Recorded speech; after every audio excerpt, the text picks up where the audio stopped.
Isang mapagpalang araw po, Kuya Bari. Ganon din sa mga kapwa ko kasundo na nakikinig po ngayon. Itago niyo na lang po ako sa pangalang Danilo at naririto po ang kwento ng aking lolo na si Elisito na kilala noon bilang isang mahusay na albularyo at antingero. Kuya Bari, nakatira kami noon sa isang simple at liblib na baryo na matatagpuan sa probinsya ng Mindanao. Magsasaka po ang aking ama at naiiwan naman ang aking ina na nag-aalaga sa aming magkakapatid. Pangalawa po ako sa mga ito at aaminin ko, pinakapasaway noon sa kanila. Nagsimula po ang lahat noong lumipat kami sa baryo ni na Lolo Elisito dahil nagkaroon ng kaguluhan sa pinanggalingan naming lugar.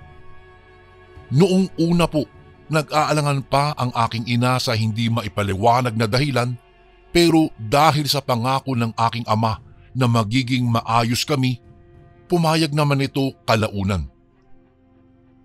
Pinatuloy kami sa tahanan ni na Lolo na magulang ng aking ama. May kalakihan ang tinitirhan niya at kahit gawa sa pinagtagpi-tagpi ng mga kawayan at nipa, makikita ang katibayan ng bahay na iyon. Naalala ko noon, Kuya Bari, noong unang beses akong makatungtong sa bahay nila Lolo, kakaiba po sa pakiramdam. Napakaluma ng amoy sa loob at parang masasabi mong nakatira ka sa sinaunang panahon. Dahil walang elektrisidad, walang tubig at kailangan pa naming pumunta sa isang sapa upang makaligo at makainom. Bukod doon, kakaiba rin po ang aking Lolo Elisito. Madalas ko siyang makitang nagsasarado ng kanyang silid kapag kasasapit ang alas 5 ng umaga, alas 12 ng tanghali at alas 5 ng hapon. Sa ganoon tumatakbo ang buhay niya at minsan lang din naman ito makausap. Madalas po si Lola Adela ang nakakasalamuha namin at ayon sa kanya, albularyo ang aking Lolo Elisito. Ipinagbabawal na istorbohin namin ito sa oras ng kanyang pananalangin at bawal na bawal daw kaming pumasok sa loob ng silid nito. Pero Kuya Bari, hindi napigilan ng kuryosidad ang sarili ko at nang malaman kong umalis sina Lolo at Lola dahil pumunta raw sa isang baryo, hindi ko maiwasan na buksan ang kanyang silid at pumasok doon. Mula sa butas-butas na dingding, pumapasok ang sikat ng araw dahilan upang mapagmasdan ko ang buong loob. Maraming bagay po ang naroroon na bago sa paningin ko, gaya ng mga botelyang tila may lamang mga langis, mga nakasabit na parang dahon na kung ano-anong mga halaman, pero ang nakaagaw po ng aking pansin ay ang isang kwintas na nakasabit sa isang rebulto na parang hawig kay Jesus sa relihiyon ng Katoliko. Hugis triangulo iyon. May parang mata sa gitna at may salitang hindi ko po maintindihan eh. Sa pagtataka, agad ko iyong hinawakan upang suriin at ang naaalala ko na lamang po, natagpuan ko ang sarili kong nakahiga at sa harapan ko ay naroroon ang aking lolong galit na galit. Ayon sa kanila, hinimatay daw ako pero wala po talaga akong maalala. Habang sinesermonan ako ni Lolo Elisito, napansin ko, Kuya Bari, ang sariwa nitong sugat sa kanyang braso.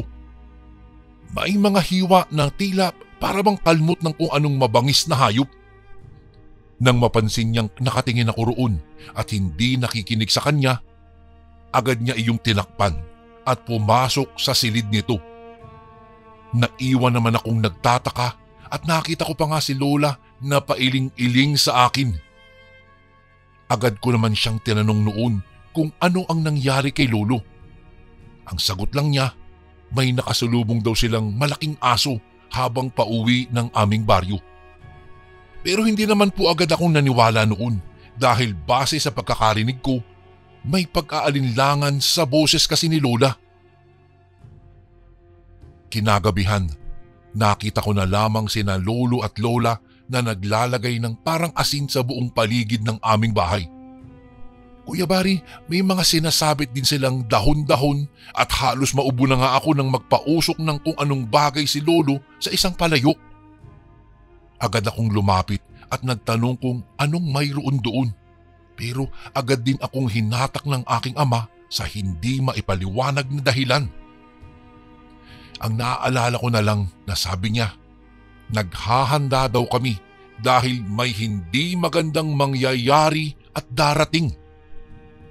Kuya Bari, tama nga dahil noong sumapit po ang gabi, nakarinig ako ng paulit-ulit na pagkaluskos sa buong kapaligiran.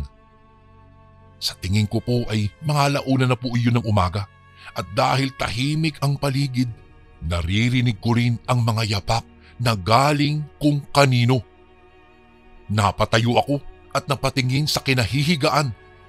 Tulog sila mama, papa at mga kapatid ko. Hindi ko na sila ginising pa at nagpasya akong tumayo habang bitbit ang gasera na nagsisilbi naming ilaw. Marahan kong binuksan ang bintana at tumanaw sa buong kapaligiran. Dahil doon, huminto ang mga yapak. Ilang sandali lang, kitang-kita ko po ang itim na bagay na tila papalapit sa bahay namin. Dahil nga madilim, hindi ko masyadong maaninag ang wangis nito.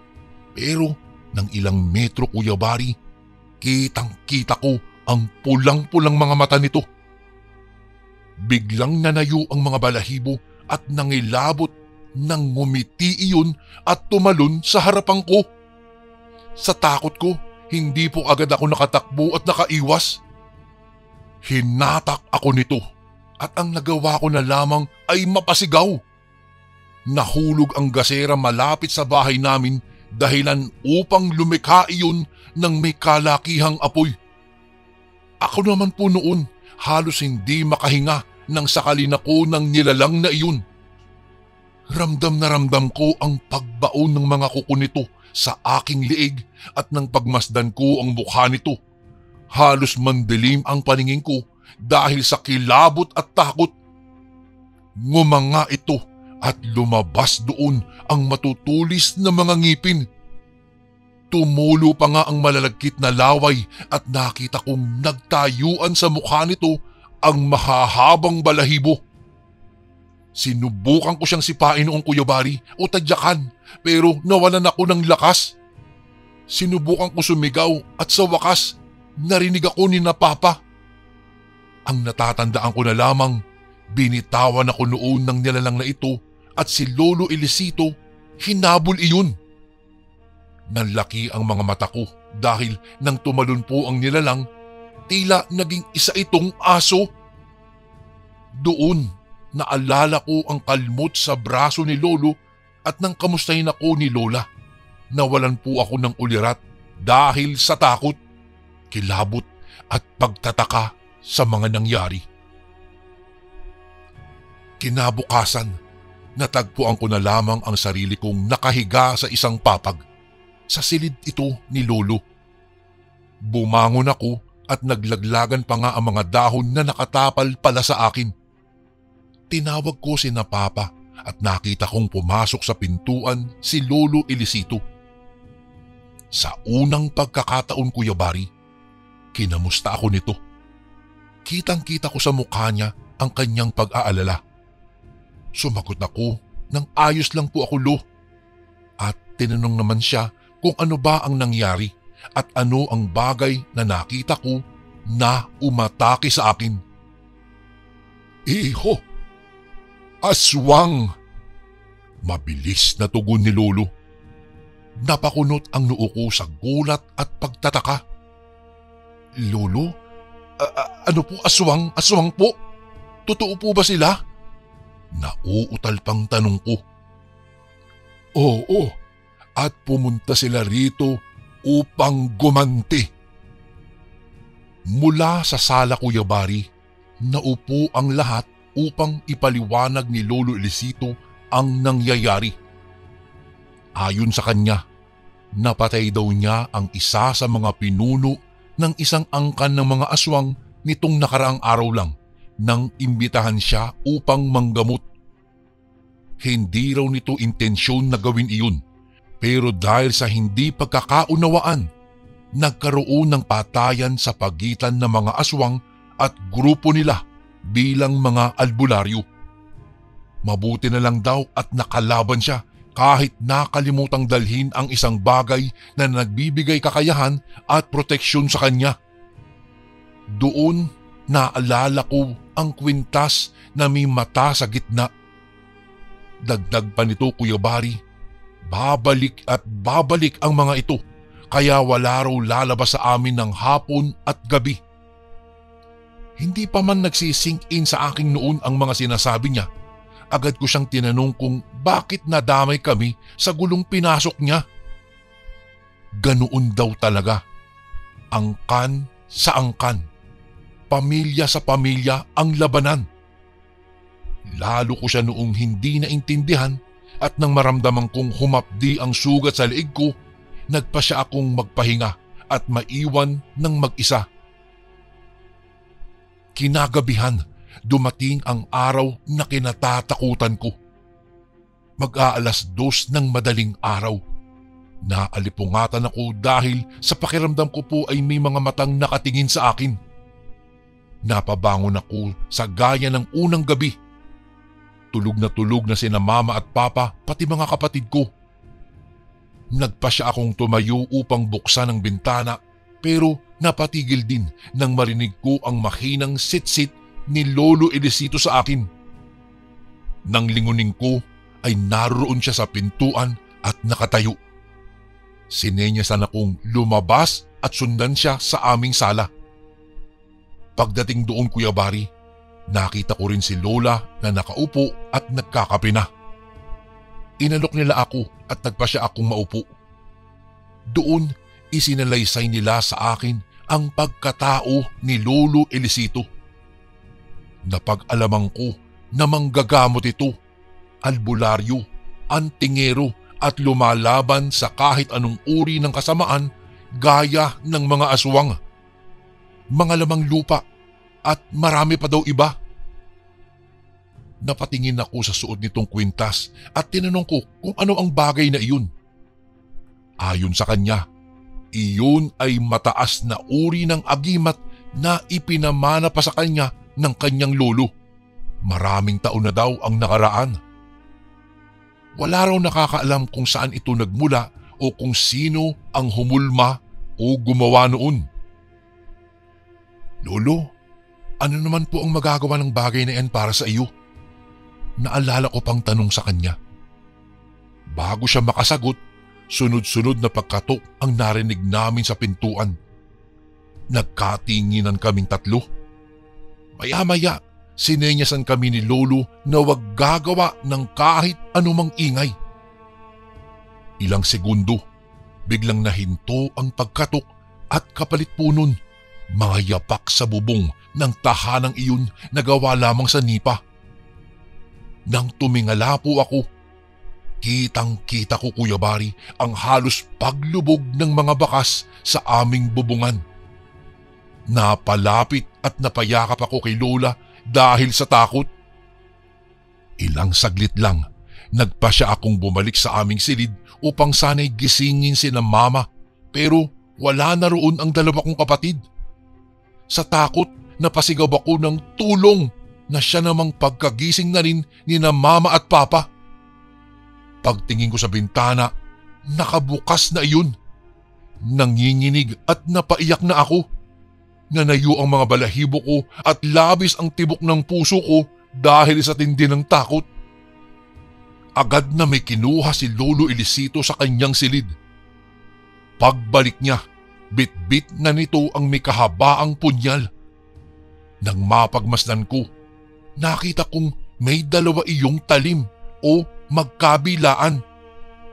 Pumikit siya at habang hawak ng isang kamay ang kwintas, nakita naming bumubulong siya at tila nananalangin sa salitang hindi namin maintindihan. Napanganga na lang ako nang biglang tumalon ito sa nakabukas na bintana. Kakaiba, Kuya Bari, nakakamangha talaga. Sa edad niya kasing iyon, imposibleng magawa niya ang ganitong bagay. Agad akong nagtatakbo papunta sa bintana upang tignan siya. Kahit naguguluhan pa man, nanalangin din akong sana ay ligtas ang mga kapatid ko, pati na rin si Lolo Elisito. Ilang minuto, tahimik ang paligid at wala akong matanaw sa madilim na kagubatan. Ang daming negatibong tumatakbo sa isipan ko, kaya lumingon ako kina Papa at nagsuwestyon na sundan at tulungan sina Lolo. Hindi sila mapakali sa kinatatayuan at panay ang lakad nila. Nang walang ano-ano'y, bigla akong napasigaw nang biglang hatakin ng isang mabalahibong kamay paitaas. Inilipad ako ng bagay na iyon pataas at papalayo. Nang lingunin ko, kahit sobrang naiiyak ako, kitang-kita ko ang nakakatakot itong itsura, pati na ang pulang-pulang mga mata. Ilang sandali, inihulog ako nito at bumagsak ako sa matigas na lupa, dahilan upang mabalian sa bandang paa. Kuya Bari, nananakit pa man ang kaliwang paa ko. Tumayo ako ng mabilis at paika-ikang tumakbo upang makalayo sa bagay na iyon. Grabe ang pagsigaw ko ng tulong, kasabay ang walang katapusang pag-iyak. Ang nararamdaman ko ng mga sandaling iyon ay takot at kilabot. Iniisip ko na nga lang na baka iyon na ang katapusan ko at hinihiling ko na lamang sa Diyos na sana'y walang mangyari sa pamilya ko. Ilang sandali lang, napahinto ako dahil sa isang katawan na nakahandusay malapit sa gilid ng sapa kung saan kami naliligo at kumukuha ng maiinom na tubig. Doon napagmasdan ko ang aking kuya na butas na ang tiyan at maraming kalmot sa buo niyang katawan. Napaluhod ako at panayang iyak habang binibigkas ang pangalan niya.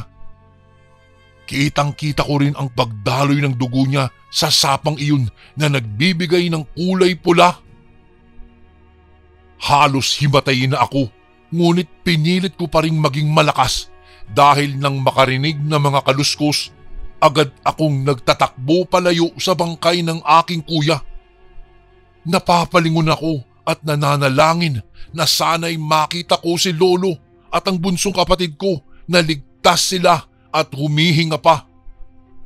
Natapilok na naman ako nang hindi ko mapansin ang nakausling bato sa daanan. Halos mahilo pa ako at mandilim ang paningin dahil tumama ang ulo ko sa isa pang bato. Nang humarap ako, napapaatras ako nang makita ang itim na nilalang na papalapit na sa akin.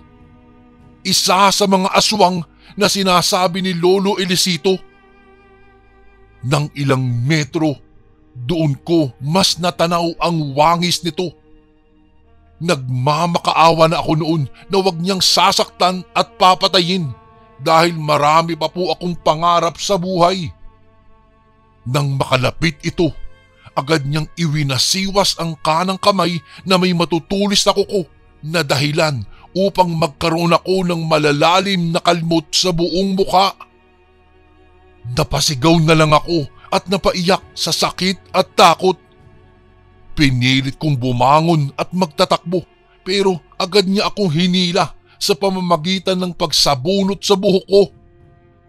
Ilang sandali lamang, naramdaman ko na lang ang pagbaon ng mga kuko niya sa likuran ko. Hindi na ako nakagawa pa ng kahit anong ingay dahil nararamdaman ko ang matinding panghihina ng buo kong katawan. Kuya Bari, akala ko talaga ay iyon na ang pagsundo sa akin ni kamatayan at iyon na ang huling sandali ko sa mundo. Ngunit isang himala, nabitawan ako ng nilalang na iyon at ako naman ay agad na napatingin sa kanya. Natanaw ko sa likuran nito si Lolo Elisito at nakabaon na sa likod ng aswang na iyon ang isang patalim. Bumagsak ang katawan nito at agad na lumapit ang nag-aalalang si Lolo. Kinamusta niya ako at kahit nanghihina pa, pinilit kong sumagot na ayos lang po ako, Lolo. Aalalayan na niya sana akong makatayo upang umuwi na, ngunit napahinto rin siya nang makarinig kami ng napakaraming pagkaluskos sa buong kapaligiran. Karamihan nagmumula sa matataas na mga puno. Ibinaba ako ni Lolo Elisito at nakita kong naghanda siya sa mga maaaring sumugod. Nakita ko pa siyang pumikit, nanalangin at hinalikan ang kwintas na sinasabi niyang mataas na uri ng agimat. May kadiliman man ang buong paligid, kitang-kita ko ang mga itim na figura na paisa-isang naglalabasan sa matataas na puno. Kasabay po noon, mga ungol na mas lalong nagbigay pa sa akin ng takot at kilabot. Maya-maya lang, isa-isang sumugod ang mga iyon. Ang bawat lumapit, agad na tinataga, hinihiwa at sinusugatan ni Lolo Elisito. Sipa roon, sipa rito, at ang bawat tamaan ay napapasigaw at napapaungol sa sakit. Kuya Bari, ng mga sandaling iyon, aakalain mong nanonood ka sa pelikula at si Lolo Elisito ang bida. Talaga pong kakaiba siya. Napakalakas po niya at halos hindi makalapit ang mga aswang o madaplisan man lang siya. Ilang sandali lang, nakita kong hinawakan niyang muli ang kwintas. Pumikit siya at sa pagdilat, isa-isa niyang tinalunan ang mga aswang na papalapit na, lalong-lalo na ang mga sumusugod upang saktan ako. Napanganga na lang ako sa mangha. Totoo ngang may kakayahan ang suot-suot niyang agimat. Nang halos maubos na niya ang mga aswang, muli niya akong inalalayan patayo. Iniangkas niya ako sa likuran at kahit nanghihina, nagpasalamat ako sa kanya. Mamaya ka na magpasalamat, apo. Paparating pa lamang ang iba sa kanila. Tugon ni Lolo, kaya naman bumalik ang takot na nararamdaman ko. Binaybay naman ang magubat na parte upang makabalik kami sa aming baryo. Kuya Bari, mula sa nagtataasang puno, namamasdan ko ang pagsabay rin sa pagtakbo ng mga itim na nilalang na alam kong mga aswang ito. Mabilis din si Lolo na animoy hindi matanda. Hindi ko ramdam ang pagod sa kanya at tanging determinasyon lamang na makalayo ang nakikita ko. Pinagmasdan ko uli ang paligid ng mga sandaling iyon. Papalapit na ng papalapit ang pulang mga mata. Nakarating kami sa dulo kung saan ay pababa ang daan. Nagulat ako nang tumalon si Lolo at bumagsak na nakatayo pa rin. Ilang sandali lang, pinagpatuloy niya ang pagtakbo. Lolo, aswang! Sigaw ko nang may isang itim na figura ang sasalubong sa amin. Mabilis namang hinugot ni Lolo Elisito ang patalim sa kanyang tagiliran at hiniwa kaagad ang liig ng aswang na iyon. Halos magtalsikan pa nga ang sariwa nitong dugo sa buong katawan ni Lolo at mukha ko. Nagpatuloy siya sa kanyang pagtakbo hanggang sa makabalik nga kami ng tuluyan sa aming baryo. Nag-aalalang sinalubong kami ng mga kapitbahay namin kasama na sina Mama at Papa. Pero Kuya Bari, hindi ko muling naramdaman ang hapdi ng sugat ko nang makumpirmang wala pa roon ang bunso kong kapatid. Naiiyak kong isinalaysay sa lahat ang sinapit ni Kuya at ngayon ang nawawala kong kapatid. Dahil doon, naghanda ang mga kabaryo ko. Ako naman, mabilis na ginamot at binalot ang sugat ko. Sasapit na ang madaling araw at ang hangin ay lumalakas na nagbibigay ng kilabot sa aming lahat. Maya-maya lang, napakaraming pagkaluskos ang naririnig sa buong kapaligiran at ilang sandali ang pagtalon ng mga aswang papunta sa amin. Nagliparan ang mga kawayan na may apoy. maririnig ang sigawan dahil sa labanan at patayan na nagaganap. Kuya Bari, ng mga sandaling iyon ay natulala na lamang ako sa pagkagulat at pagkatakot. Ilang sandali lang, nakita kong muling nagdasal si Lolo Eliseo habang hawak ang sinasabi niyang agimat. Tumakbo siya, tumalon at isa-isang pinagpapatay ang mga sumusugod na aswang. Mabilis naman akong hinatak ni na Papa pero nagpumiglas ako. Sinabi kong kailangan naming makita ang bunso kong kapatid. Itutuloy ko pa sana ang sasabihin ko pero lahat kami ay napatingin dahil sa pagsigaw ng isa sa mga aswang na naroroon. Natigil panandalian ang patayan at labanan. Lumitaw ang isang matandang lalaki na may mahabang balbas sa kanyang mukha. Pulang-pula ang mga mata nito at halos mapanganga ako nang makitang hawak-hawak nito ang umiiyak kong bunsong kapatid. Napatayo ako at napalapit. Nagmakaawa ako sa kanyang wag niyang papatayin ang kapatid ko.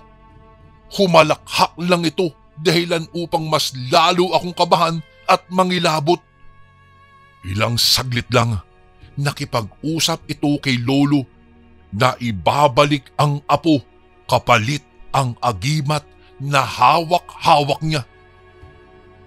At mga ngako kang hindi na kayo manggugulo, dagdag pa ni Lolo Elisito upang marahil masiguro ang katahimikan sa pagitan ng mga aswang at aming baryo.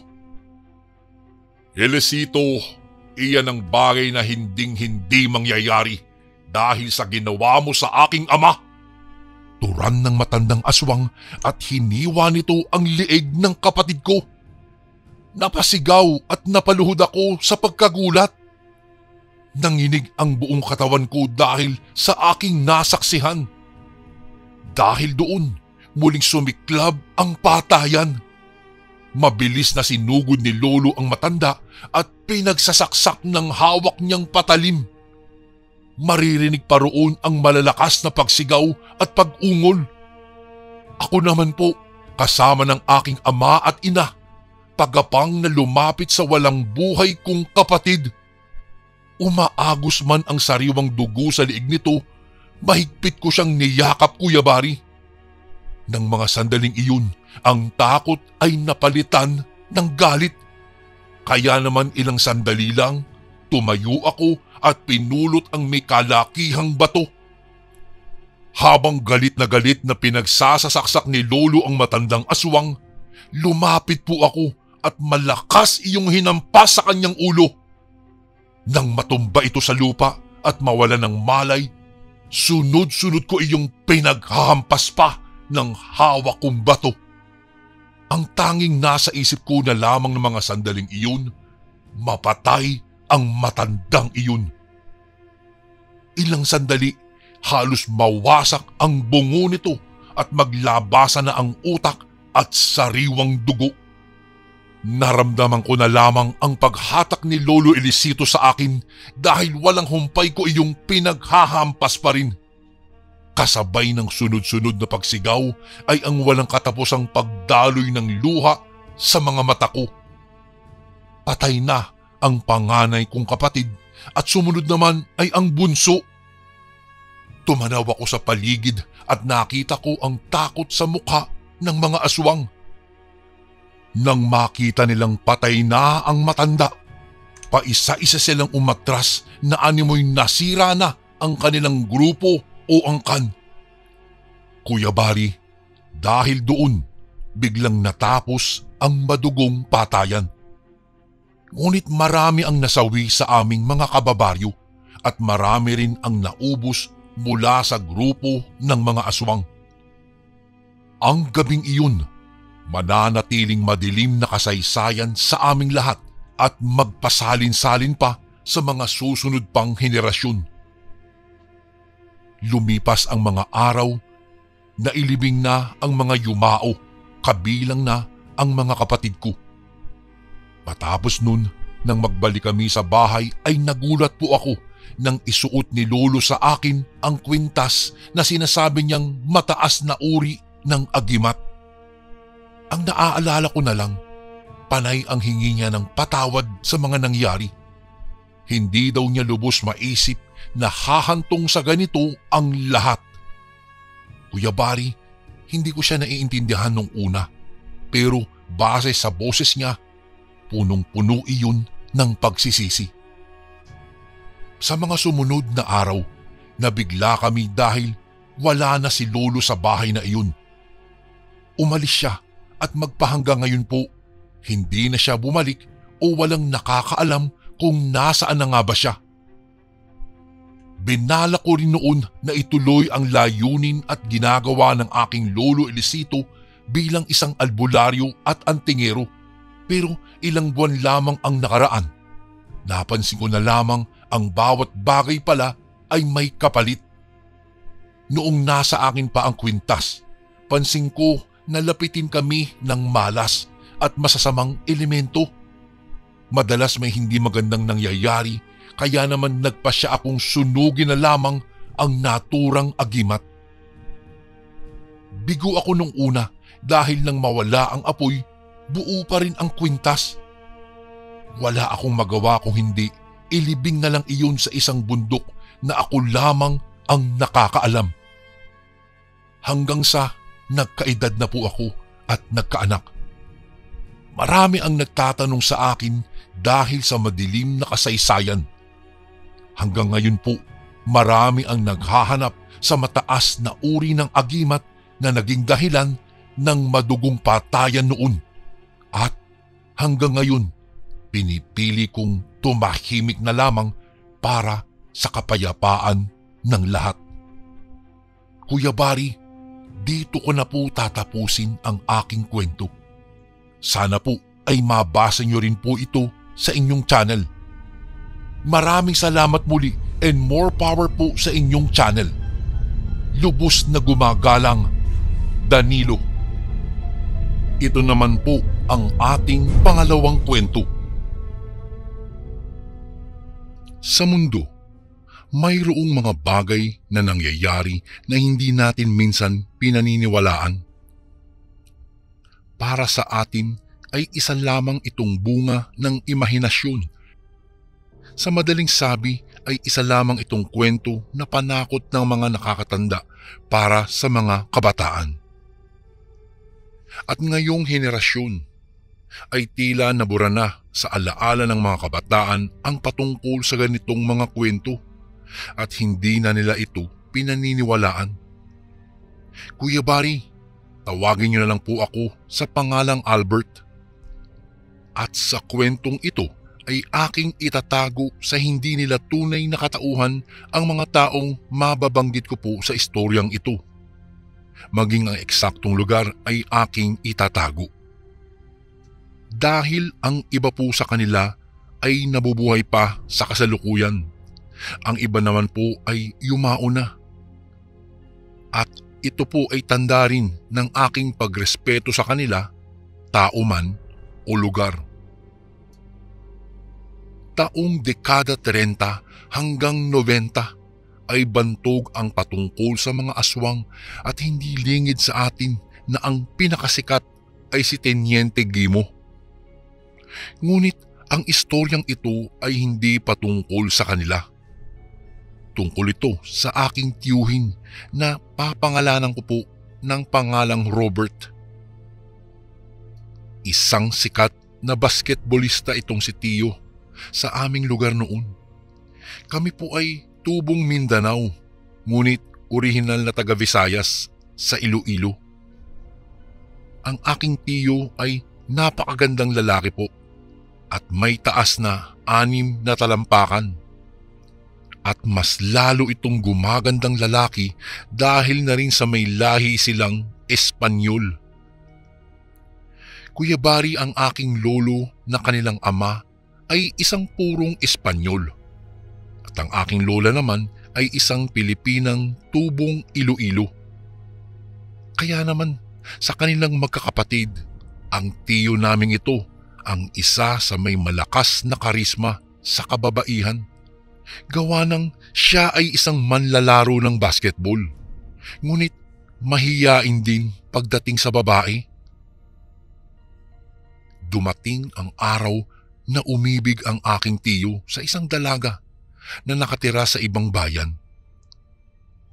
Nasilayan niya ang dilag na ito noong minsang dumayo sila ng laro sa bayang iyon. Hindi naman siya ang team captain, ngunit maituturing siyang ace player ng grupo dahil sa ang kinitong galing sa larong basketball. Napakaganda umano ng dalagang ito kung ang pamilya ko rin ang magsasabi. Maputi, matangkad, kulay mais ang mahaba at tuwid nitong buhok na sa panoon-noon ay alaga sa niyog. Dumating ang panahon na nagkakilala si tito ko at ang dilag na kanyang naibigan. Nakilala niya ito bilang si Sabel. Hindi rin niya tunay na pangalan. Naging magkaibigan sila at nagmahalan kalaunan. Inimbitahan ng dilag ang tiyo ko na magtungo sa kanilang bayan dahil umano nais makilala ng kanyang ama ang aking tiyuhin. Hindi naman tumanggi ang aking tiyo, Kuya Bari, at siya'y pumunta upang ipakita rin sa dalaga at sa pamilya nito na siya ay seryoso sa kanyang nararamdaman para sa dalaga. Sabik na ang aking tito na makilala ang magulang ng kanyang kasintahang si Sabel. At ito rin ang kanyang kauna-unahang naging nobya. Kaya naman, anong galak niya nang siya'y maanyayahan sa bayan ng kanyang kasintahan na hindi niya alam na may kapahamakan palang nakaabang sa kanya sa lugar na iyon. Kuya Bari, hindi pa niya naipakilala ang dalaga sa kanyang mga magulang dahil ang aking lolo ay mahigpit patungkol sa karelasyon ng kanilang mga anak. Dumating na nga ang araw na nagtungo ang aking tiyo sa bayan nila Sabel. Ang bayan na iyon ay kilala sa Iloilo bilang tahanan ng mga aswang. Magdadapit hapon na nang dumating ang aking tito sa bayan nila Sabel. Sa panahon nun, hindi pa po uso ang mga sasakyan. Masanay ang mga tao sa paglalakad, kaya ang 2 oras na lakarin ay madali lamang sa kanila. Mula sa bayan nila Tiyo ay 2 oras pa ang lalakbahin mo papunta sa bayan nila Sabel. Wala kasing masyadong bus na dumadaan sa bayan kapag alanganin na ang oras. Noong marating niya ang bayang iyon, ay nabungaran agad niya si Sabel sa may pinto ng bahay nila na tila ba inaasahan talaga nito ang kanyang pagdating. Nakangiti namang sinalubong siya ng pamilya ni Sabel. Mababakas mo sa mga mukha ng mga ito ang labis na galak at tuwa. Naisip pa nga ng tito ko na baka natutuwa sila gawa ng madalang lang ang may mapadpad sa lugar na ito na magandang lalaki. Inaya na siya ng pamilya ni Sabel na pumasok sa loob. Masaya naman ang tito ko dahil ramdam niya ang pagtanggap ng mga magulang ni Sabel. Napaisip pa siyang sana ganito rin ang pagtanggap ng kanyang pamilya kay Sabel. Maganda ang bahay nila Sabel ngunit kakaiba ang amoy na tila ba masangsang na dugo at parang patay na hayop. Napansin siguro ng ama ni Sabel na tila parang naduduwal siya. Kung kaya't sinabi nito na nag-iihaw sila ng hayop kaya gano'n na lamang ang sangsang ng amoy. Pinagwalang bahala na lamang ni Tiyo at masayang nakipag-usap sa kanila ito. Noong sumapit ang gabi, ay nag-ayaan na silang kumain. Masarap umano magluto ang ama ni Isabel ayon pa kay Tiyo. Kaya naman sarap na sarap daw siya sa bawat subo niya. Nang matapos silang kumain ay nagkayayaan munang magkwentuhan sila kasama ang mga magulang nitong si Isabel. Mahaba din ang kanilang naging usapan hanggang sa hindi namalayan ni Tito na lumalalim na pala ang gabi. Sinabi ng magulang ni Isabel na sa bahay na lang nila magpalipas ng gabi si Tito at masyado na umanong mapanganib kapag siya'y uuwi pa. Naiilang man ay pumayag naman ang tito ko at doon na lamang si Isabel sa kwarto nila matutulog at siya ay doon sa kwarto ni Isabel. Noong nagpapahinga na ang aking tito ay mayroon daw siyang narinig. Isang tunog ng sisiw. Kung kaya ang ginawa niya ay marahan siyang bumangon at hinanap ang tunog ng sisiw sa paligid, ngunit wala naman siyang makita. Kung kaya't nagpasya siyang mahiga muli. Hindi nagtagal, hindi niya alam kung anong oras na nang siya'y magising sa mga kalampag nang hindi niya mawari kung plato ba o bakal. Tila ba abala ang kung sino mang gumagawa ng ingay na iyon. Kung kaya't dahan-dahan siyang bumangon nang bigla na lang sumakit daw ang kanyang tiyan. Kuya Bari, kakaibang sakit ang kanyang nararamdaman na tila ba pinipiga ito. Narinig niyang muli ang pagtunog ng sisiw. Palapit ito ng palapit, ngunit wala siyang panahon na para hanapin pa iyon dahil sobrang sakit daw ng kanyang nararamdaman. Lalabas na sana ang tiyo ko nang may mapansin siya sa likod ng bahay na tila abalang mga tao. Malalaking kawali ang kanyang nakikita na tila ba may handaang gaganapin. Nagtaka siya na kung bakit abala ang mga ito sa 10 oras ng gabi. At ano ang gagawin nila sa ganoong kalaking kawali? Naisip pa niyang hindi naman siguro nila ilalagay ang buo na kalabaw sa kawali nila. Napatigil ang tito ko sa kanyang iniisip na imposibleng siya ang ilalagay doon. Sumilip siya. Sumilip ng bahagya sa bintana at pinanood ang 2 matanda na naghahalo ng kawali. Nangilabot pa siya nung makitang tumititig sa bintana ng kwarto ni Isabel ang mag-asawa. Saka daw parang mga demonyong nakangiti ang mga ito. Hindi na nagdalawang isip si Tiyo na kahit masakit ang kanyang tiyan ay pinilit daw niyang makaalis doon. Nagimbal pa ang kanyang buong pagkatao nang makita si Isabel sa kwarto ng mga magulang na nagpapahid ng langis at nag-iiba ang kanyang mukha. Dali-daling lumabas si Tito at kumaripas talaga ng takbo daw na tila ba wala nang bukas. Sa kabilang bahagi naman ay natatanaw niya ang mga kanayo ni Isabel na tila nagdadasal. Halos pagapang siyang lumalayo sa lugar na iyon at tinahak ang pilapil ng walang lingon-lingon. Napahinto lamang siya nang makita niya si Isabel na nakatayo na sa harapan niya. Dala ang nakakatakot nitong mukha. Nagtutulo pa ang mga laway nito habang nakatingin sa kanya. Noong mga oras na iyon, naisip ng aking tito na katapusan na daw iyon ng buhay niya. Wala siyang ibang iniisip kung hindi ang pamilya niya na hindi man lang malalaman kung nasaan siya hahagilapin kung sakali. Napapikit siya nang lumapit sa kanya si Isabel. Nagpapaling-paling pa ang ulo nito habang sinisipat siya ng tingin.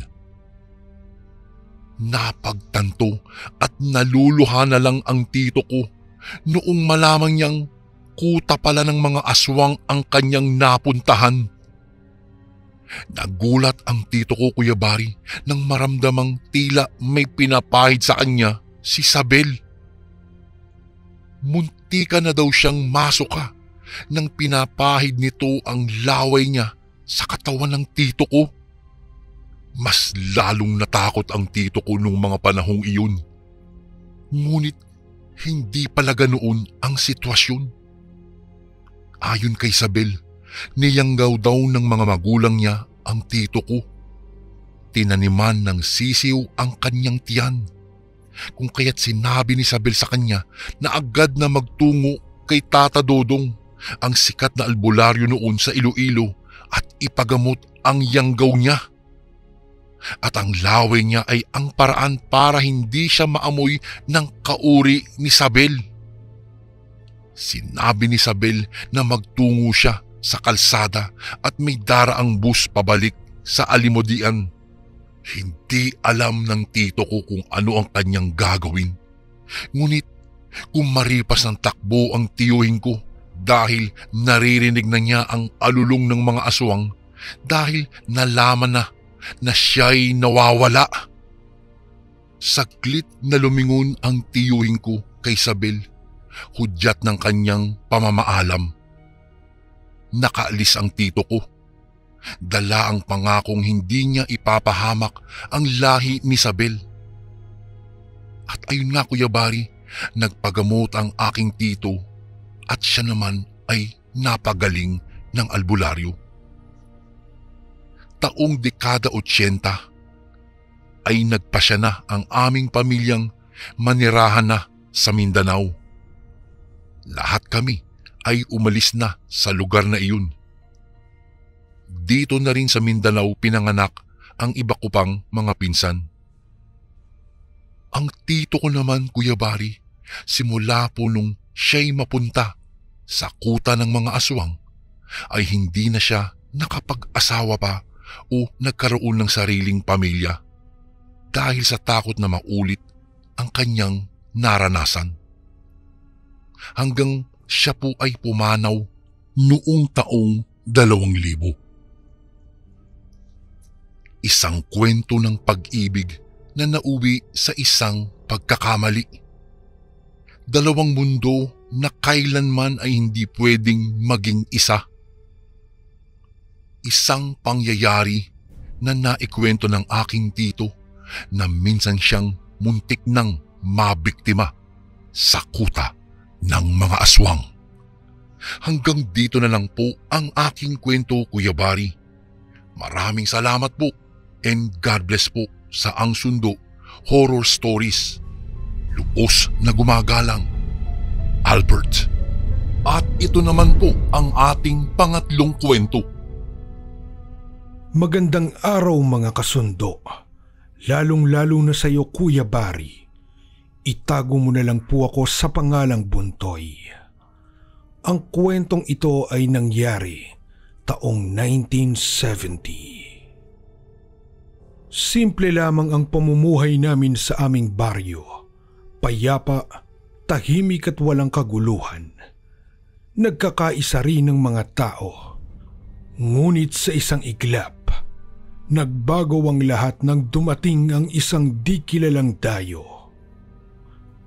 Ang pangalan nito'y Teresa. Nag-iisang pamangkin daw ito ni Nana Celia. Itong si Nana Celia ay respetado at ginagalang sa aming lugar. Walang asawa't mga anak, kaya ibinubuhos na lang ang pagmamahal sa mga kababaryo.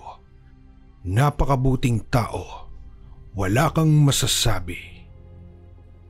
Subalit may mga bulong-bulungan ukol sa pamangkin nito. Aksidente lang daw na nabuntis ang ina nitong si Arsenia at nang mabuntis daw ay nagpakalayo-layo ito. Walang nakakaalam kung sino ang ama ni Teresa. Hindi pala kibo itong si Teresa. Maganda man ay may pagkamasungit ang mukha nito.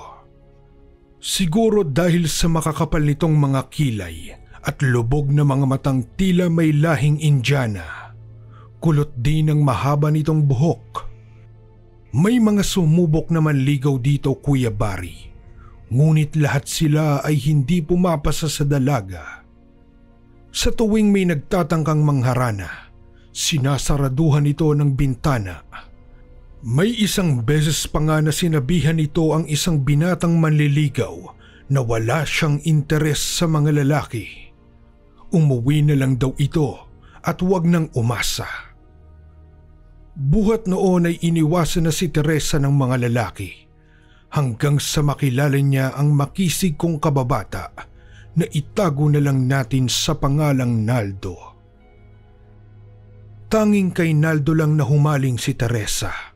Tuwing araw ng Sabado, kapag pupunta ng bukal si Teresa para maglaba, ay binabagalan daw nito ang paglalakad kapag napapadaan sa bahay ni Naldo. Ang nakakatawa lang, Kuya Bari, ayaw ng kababata ko kay Teresa. Ang dahilan nito ay marami pa siyang gustong gawin sa buhay.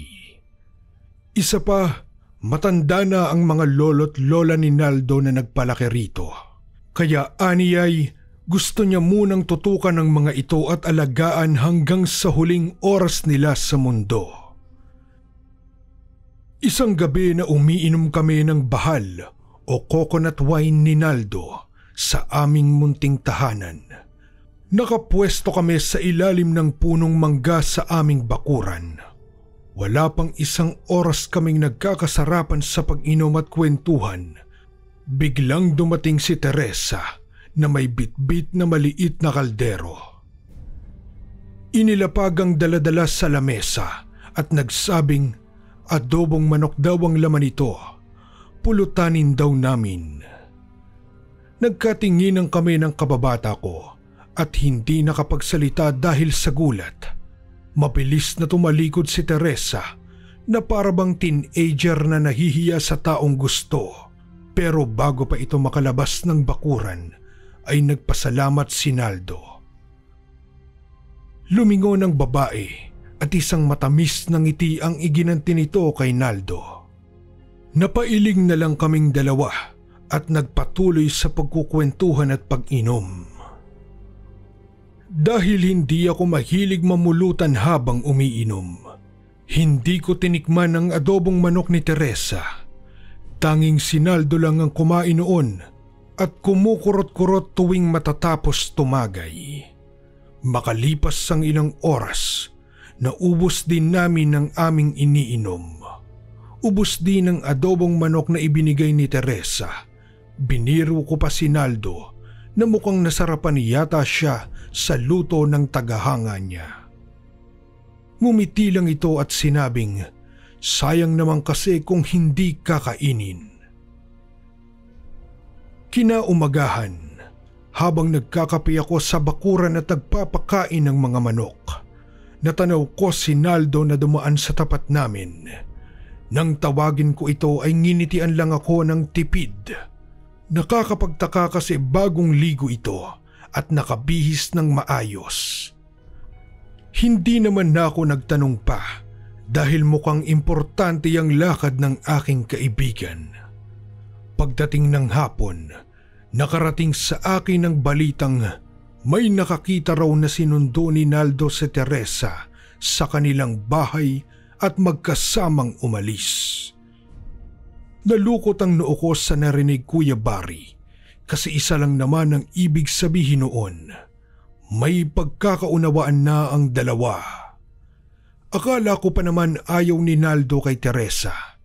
Marami ang nagtaka sa aming baryo, lalo na yung mga malalapit at talagang alam na hindi kailanman magugustuhan ni Naldo ang babaeng bagong salta. Lumipas ang mga araw. Kalat na sa buong baryo ang pagiging magkasintahan ni Naldo at Teresa. Palaging magkasama ang dalawa. Napapabalita pa na minsan ay inuumaga raw ng pag-uwi si Naldo. Sinubukan kong kausapin ang kaibigan ko pero parang napakailap nito.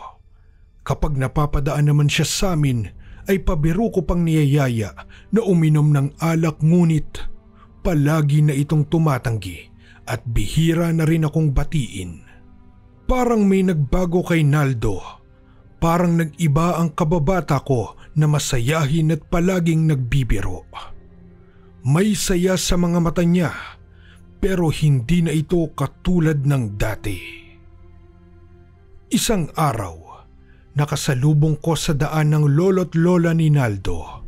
Mukhang kagagaling lang ng mga ito sa simbahan. Kinamusta ko ang dalawang matanda. Pagkatapos magkamustahan ay pabulong na nagsalita si Lolo. "Wala ka bang napapansin kay Naldo?" Wika nito sa akin. "Yun na nga po, Lolo. Ang laki ng pinagbago ng kaibigan kong yon." Sagot ko naman.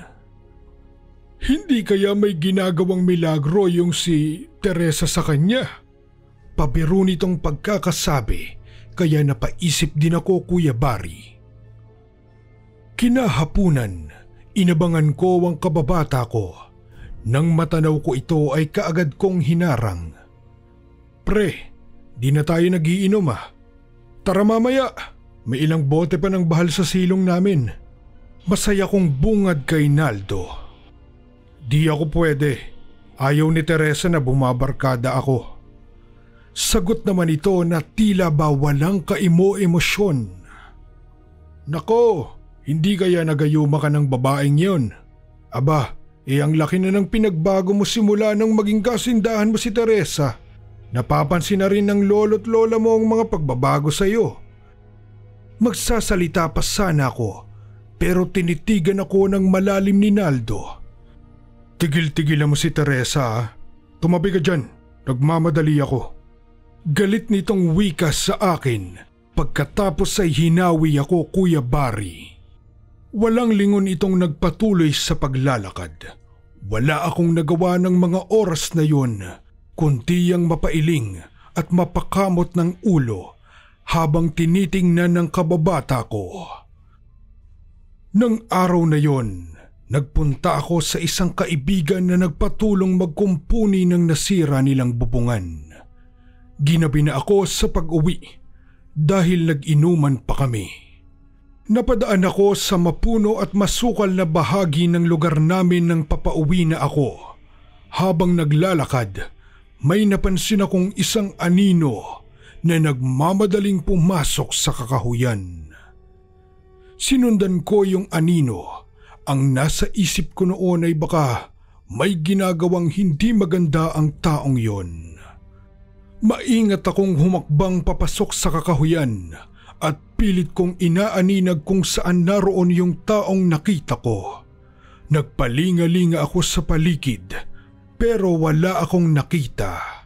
Papaalis na sana ako nang mapansin ko ang isang figura di kalayuan sa kinatatayuan ko. Figura yon ng isang babae at may kung anong ginagawa.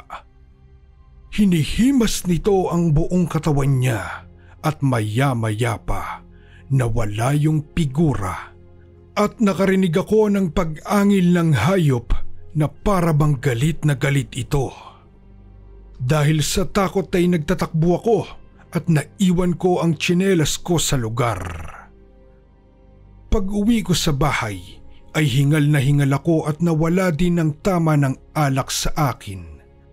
Kinabukasan, nakita kong dumaan sa tapat namin si Naldo at Teresa. Magkahawak kamay sila habang nagkukwentuhan. Sa hindi ko malamang dahilan, naalala ko kay Teresa ang figura ng babaeng nakita ko kagabi. Hindi ko binati si Naldo. Nagkunwari na lang akong hindi sila nakita. Habang nagpapakain ng mga manok, ay bigla kong naalala si Tia Goreng. Yung tiyahin ko na manggagamot at may alam pagdating sa mga kababalaghan. Pinag-iisipan ko pa noon kung ikukonsulta ko si Naldo, pero para bang may nagtutulak sa akin na puntahan ng tiyahin ko at magtanong. Kinahapunan, nagpasya akong sumadya kila Tia Goreng. Nasa dulong bahagi ng baryo namin ang bahay nito, malapit sa ilog. Naabutan ko siyang nagwawalis ng mga nalaglag na dahon ng puno. Lumapit ako sa kanya at nagmano. Nahihiya pa ako noong una, pero nang sabihin niya na tungkol daw ba sa kaibigan ko ang sadya ko sa kanya ay nagulat ako. Pumasok kami sa bahay at nag-usap. Dito ko na isinalaysay ang buong pangyayari. Kuya Barry, tama ang hinala ko. Nagayuma si Naldo. Pero hindi basta-bastang gayuma lang dahil may kasama daw itong pangyayanggaw. Naramdaman daw kasi ni Tia Goreng na may dumating na aswang sa lugar. Hindi niya lang matukoy kung sino sa dayo.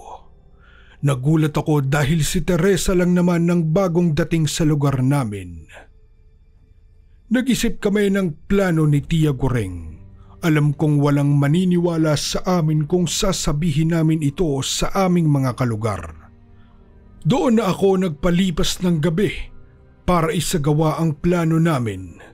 Hahamunin daw ni Tia Goreng ang aswang para malaman kung sino nga ba talaga ito. Bago tuluyang magdilim, umikot si Tia Goreng sa buong bahay at nagsaboy ng pulbos na parang abo. May itinusok din siya sa 4 na sulok ng bahay. Nang sumapit na ang 12:00 ng hating gabi, nagbaon ng alimango si Tia Goreng sa dapugan at pinaapoyan ito. Naglabas din siya ng isang mahabang itak at paulit-ulit itong ikinikiskis sa isang malaking bato habang nagsasambit ng mga kakaibang salita. Maya-maya pa, nakarinig kami ng pag-angil sa labas ng bahay para itong huni ng baboy at asong pinagsama. Bigla ding nangamoy dumi ng hayop at mapanghi na napakasakit sa ilong. Kasunod noon ng isang malago at garalgal na boses ng isang lalaki. Wala kaming ginagawang masama sa baryong ito. Hindi kami nambibiktima ng tao. Bakit ka naghahamon? Wika ng nilalang. Halos manigas ako sa takot nang marinig ko yun. Pero hindi ko man lang nakitaan ng kahit kaunting takot ang tiyahin ko at sumagot pa ito. Ang ibig sabihin lang ay 2 kayong aswang na narito sa baryo. Kilala ko ang mga uri nyo. Alam kong nagpaparami kayo. Sabihin mo sa isa mo pang kasama na itigil ang pangyayanggaw sa isa kong kalugar. Dahil kung hindi, mapipilitan akong patayin kayo. Matapang na wika ni Tia Goreng. Kuya Barry, matapos sabihin yon ng tiyahin ko, ay hindi na sumagot yung nilalang at nawala na din yung mabahong amoy. Dahil sa takot, hindi ako nakatulog magdamag. Kinabukasan pag-uwi ko ng bahay, diretso ako sa higaan at natulog. Makalipas ang 3 araw, nagulat ako dahil pumunta sa bahay ang lolo ni Naldo. Bakas sa mukha nito ang pag-aalala at para bang napakalaki ng problema. Nang tanungin ko kung ano ang sadya niya, ay nagulat ako sa sinabi ng matanda. Buntoy, tulungan mo nga ang kababata mo. Hindi na namin alam ang gagawin. Simula nang mawala sa baryo si Teresa, ay biglang naging mabangis si Naldo. Hindi na siya kumakain, kaya nag-aalala kami ng asawa ko. Wika ng matanda, kaya naman nagmamadali akong sumama dito para tingnan si Naldo. Pagdating sa tahanan, naamoy ko ang pamilyar na mabahong amoy at pagpasok ko sa silid ni Naldo, halos masuka ako sa amoy. Nakasiksik ang kababata ko sa gilid ng kama. Nanlilisik ang mata nitong nakatitig sa akin at panay ang tulo ng laway. Sarado ang lahat ng bintana at may nakasiksik na basahan at papel sa maaaring daanan ng liwanag. Awang-awa ako nang magsalita ito. "Buntoy, tulungan mo ako. Hindi ko na kayang kontrolin ang sarili ko." Kaagad na pumasok sa isip ko si Tia Goreng, kaya nagmadali akong nagpunta sa bahay niya. Pagdating doon ay pinaliwanag ko ang nangyari kay Naldo. "Lintik na, ayan na nga ba ang sinasabi ko eh. Sandali lang at ihahanda ko ang mga gamit. Buntoy, kumuha ka ng 2 malalaki at mahabang kawayan sa kamatibay na panali." Utos ni Tia Goreng sa akin na agad ko namang sinunod. Nang maihanda namin ang mga kakailanganin, kinausap ako ni Tia Goreng. "Mamayang gabi, kailangang madala natin si Naldo dito. Aalisin natin ang yanggaw na inilagay sa kaibigan mo at sana ay hindi pa huli ang lahat." Kinagabihan sumama si Tia Goreng sa bahay nila Naldo, pero bago namin marating ang bahay ng kababata ko ay nagsindi ng mga pinatoyong halaman at ugat ng kung ano-anong puno ang tiyahin ko. Nang umusok ito ay mabagal kaming naglakad papasok sa bahay ni Naldo. Kakatok pa lang sana ako, pero biglang nagbukas ang pinto at bumungad ang lolo ni Naldo. "Lolo, kasama ko ho si Tia Goreng. Siya ang gagamot kay Naldo." Wika ako at pinapasok kami sa bahay. Hindi na nagsalita o nagpaliwanag pa si Tia Goreng at kaagad itong nagtungo sa silid ni Naldo. Naabutan niya itong mahimbing na natutulog. Naglabas siya ng isang tipak ng kahoy at sinindihan ito. Hinayaang umusok at ilang minuto lang ang nakalipas. Pinabuhat sa akin ng kababata ko. Hindi daw ito magigising kahit ano ang gawin namin dahil sa epekto ng usok. May kalayuan ang bahay ni Tia Goreng sa lugar, pero tiniis ko ang pagbubuhat para lamang gumaling ang kababata ko. Nang makarating kami sa bahay ni Tia Goreng, ipinahiga niya si Naldo sa 2 kawayan. Pinaalis ang lahat ng suot at ipinatali sa akin ng mahigpit. Matapos yon ay ipinatayo sa akin ng kawayan na nakatiwarek si Naldo. Naglagay ng panggatong sa magkabilang gilid si Tia Goreng at isang palangganang may lamang tubig sa tapat ng ulo ni Naldo. Sinimulang sindihan ni Tia Goreng ang mga panggatong at nang may apoy ang mga ito ay naglagay siya ng mga pinatuyong dahon at may ipinatak din siyang langis. Ilang minuto ang nakalipas, nagkamalay si Naldo. Nalilisik ang mga mata nito at galit na galit. Nakikiusap na pakawalan namin siya pero hindi na tinagdoon si Tia Goreng. Maya-maya pa, pinahira ng langis ni Tia ang buong katawan ni Naldo. Bigla itong nagkikisay at nagwala, hanggang sa unti-unti na siyang nagduduwal. Kuya Bari, maniwala man kayo o hindi, pero kitang-kita ng 2 mata ko na sumuka ng isang maitim na ibon si Naldo.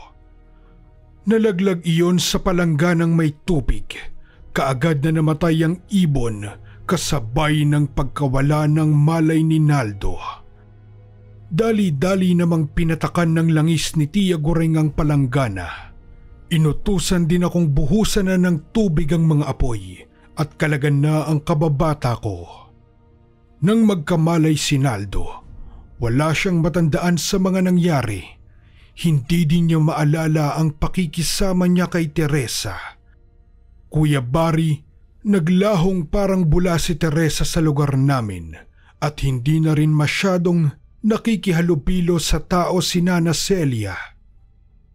Kumalat kasi sa buong lugar na aswang ang pamangkin nito, pati na ang pangyayanggaw sa kababata kong si Naldo.